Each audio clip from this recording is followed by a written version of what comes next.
Hello students, आज हम पढ़ने वाले हैं प्रकाश का अपवर्तन, जो कि आप पहले से पढ़ते हुए आ रहे हैं। क्लास 10th में भी आपने पढ़ा है। ठीक है, तो थोड़ा इसका बेसिक जान लेते हैं, फिर अपन चैप्टर पाएंगे। ठीक है, तो देखिए यूट्यूब पर आपका वीडियो पर्टिकुलर आएगा। ठीक है, तो आपको यहाँ से बढ़िया करके अपना तैयारी करना है। ठीक है, तो सारे बच्चों से रिक्वेस्ट है कि जो भी यहाँ पर पढ़ाया जा रहा है उसको अपनी कॉपी में नोट करें, क्योंकि आपकी कॉपी चेक होगी और मैं खुद ये चीज़ देखूंगा कि आपने ये नोट किया है या नहीं किया है। ठीक है, तो साथ में आप लोगों को नोट करते हुए भी चलना है जो भी आपको बताया जा रहा है यहाँ पे। चलिए तो चलते हैं लेक्चर की ओर। तो बच्चों, आज हम पढ़ने वाले हैं प्रकाश का अपवर्तन।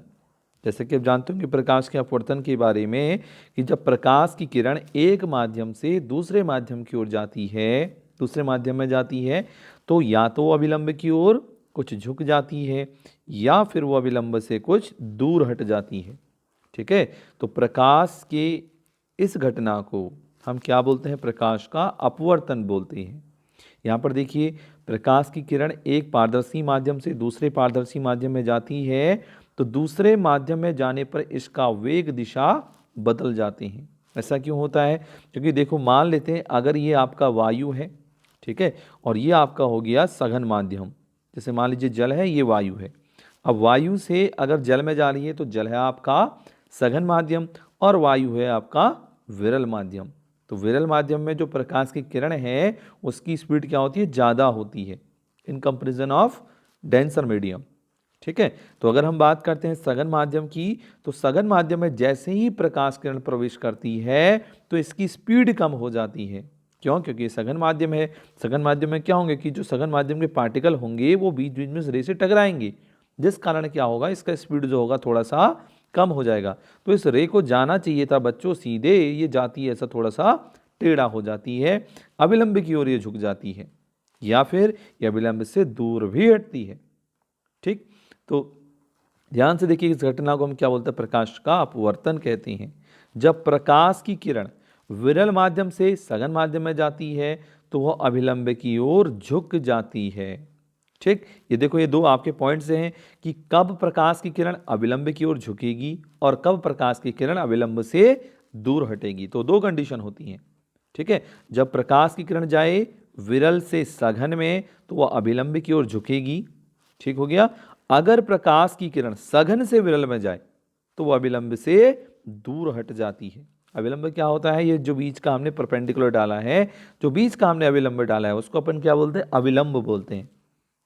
ठीक है ना, समझ रहे हैं? तो देखो, बिल्कुल बेसिक से अगर सीखोगे तो आपको ऑप्टिक्स बिल्कुल हवा लगेगा। क्लियर हुआ? ठीक है, ध्यान दीजिएगा, जो प्रकाश की किरण आ रही है, ठीक है, उसको अपन क्या बोलेंगे? आपतित किरण।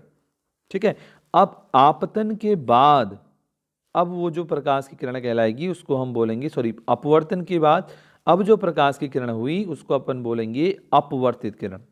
क्या बोला जाएगा उसको? अपवर्तित किरण बोला जाएगा। ठीक हो गया, समझ गए हो? तो इसी प्रकार आपको बच्चों यहाँ पर भी दिखाई दे रहा होगा, यहाँ पर एक प्रकाश की किरण है जो आपतित है, आपतित किरण है और माध्यम में आती है, सीधे वो अपवर्तित किरण में बदल जाती है। कब? अपवर्तन के बाद। लेकिन यहाँ पर मीडियम आपका डिफरेंट है, ये सघन है तो ये आपका विरल माध्यम है।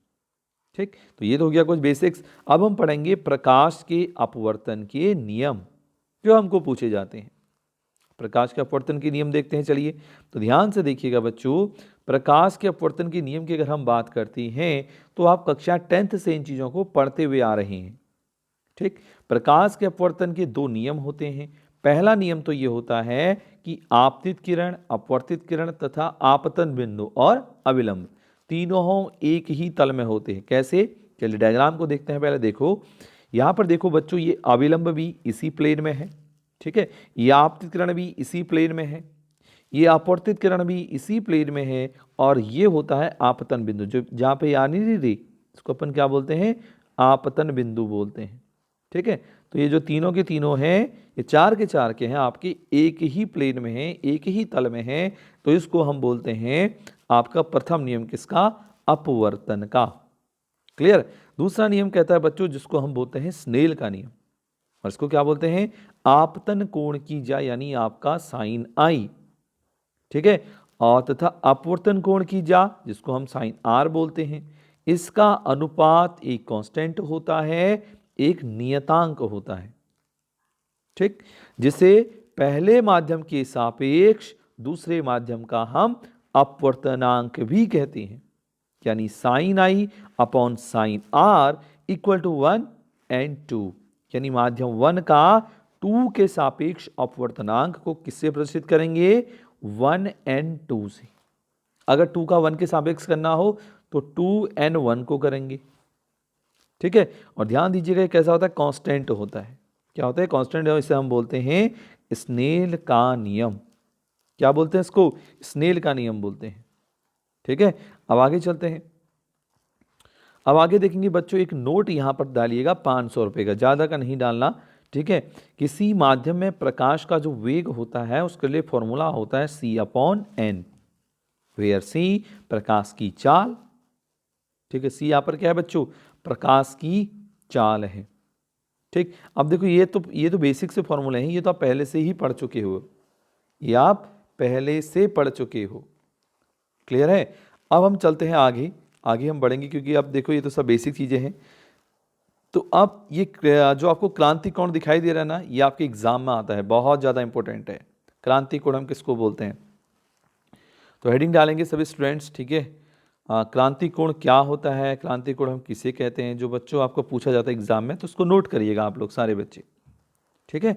तो बच्चों ध्यान दीजिएगा, क्रांति कोण जिसको हम बोलते हैं क्रिटिकल एंगल, क्रांति कोण सघन माध्यम में बना वह आपतन कोण जिसके लिए विरल माध्यम में अपवर्तन कोण का मान 90 अंश हो जाता है, उसे क्रांति कोण कहते हैं। क्या हो जाता है? 90 डिग्री हो जाता है, ठीक है। अब देखो कैसे बच्चों, ध्यान से अगर आप लोग देखेंगे, ये सघन माध्यम में बना हुआ कोण है। देखो जहां मैंने से डैश डैश किया होगा ना, वो सघन माध्यम है, वो क्या है? सघन माध्यम है, ठीक है। तो यहां पर आप लोग अगर देखेंगे ना डायग्राम 2 में, तो देखो ये सघन माध्यम में है, ठीक है। तो सघन माध्यम में क्या लिखा? सघन माध्यम में बना वह आपतन कोण, यहां पर आपतन कोण कौन सा है? आई, जिसके लिए विरल माध्यम में अपवर्तन कोण का वैल्यू 90 डिग्री हो जाता है।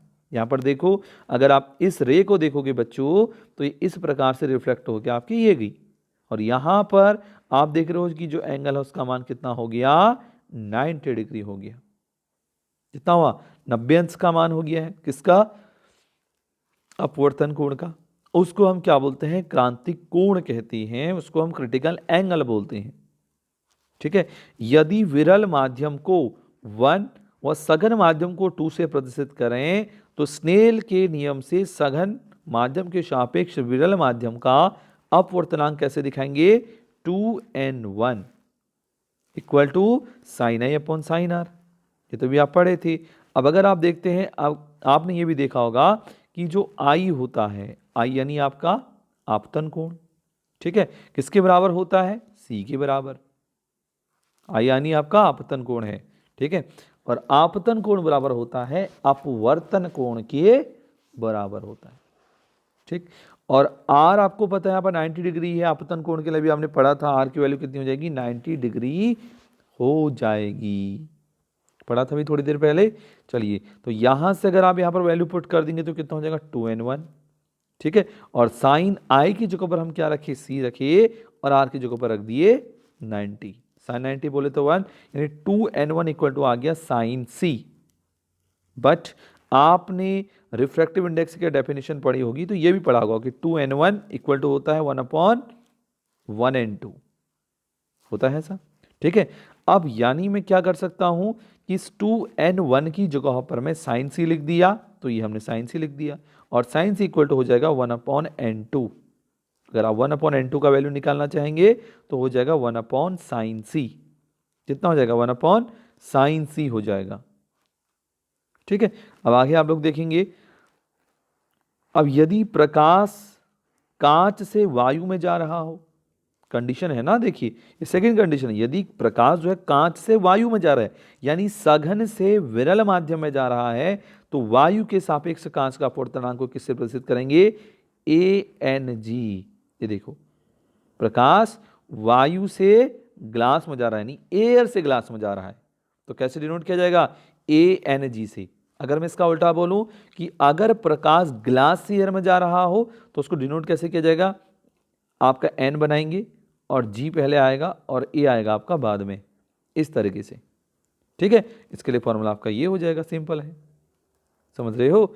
चलिए अब बच्चों एक चीज़ यहाँ पर ध्यान दीजिएगा, एक यहाँ पर क्वेश्चन आता है 1 नंबर का पूछा जाता है। वो 1 नंबर का क्वेश्चन क्या है, आपको थोड़ा फोकस करना है।